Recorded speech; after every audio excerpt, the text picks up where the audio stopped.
मी जेव्हा म्हणजे सुरुवातीला तुम्ही आमदार असतानाच मला तुमचं पिक्चर आठवतं आणि तेव्हा मी कायम बघायचो की तुमच्याकडे असं ना फाईलचा गठ्ठा कायम म्हणजे अधिवेशनाला जाताना अशा भरपूर कागद घेऊन तुम्ही आतमध्ये जायचात बाहेर यायचात.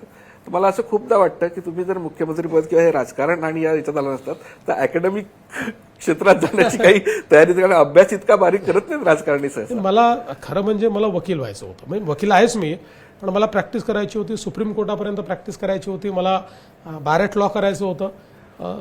ते शक्य झालं नाही. आता जनतेची वकिली मी करतोय, पण हा मला पहिलेपासून कुठल्याही विषयाच्या खोलात जाण्याचा एक माझी सवय आहे.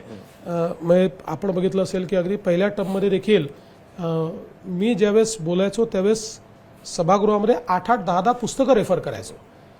कायद्यांवर बोलत असताना आपण जर ज्यावेळेस वॅटचा कायदा आला होता त्याच्यावरचं माझं भाषण जर आपण बघितलं असेल किंवा या ठिकाणी जो काही फिस्कल रिस्पॉन्सिबिलिटी बिल आलं त्याच्यावरचं माझं भाषण आपण बघितलं असेल, तर या प्रत्येक भाषणाच्या वेळी 8-8, 10-10 पुस्तकं रेफर करून मी त्यातले दाखले देत नेहमी बोलायचो. त्याच्यामुळे एक प्रकारे इन्फॉर्म बोललं पाहिजे. वरवर न बोलता सुधारणात्मक आपल्याला काय करता येईल याच्यावर माझा भर असायचा.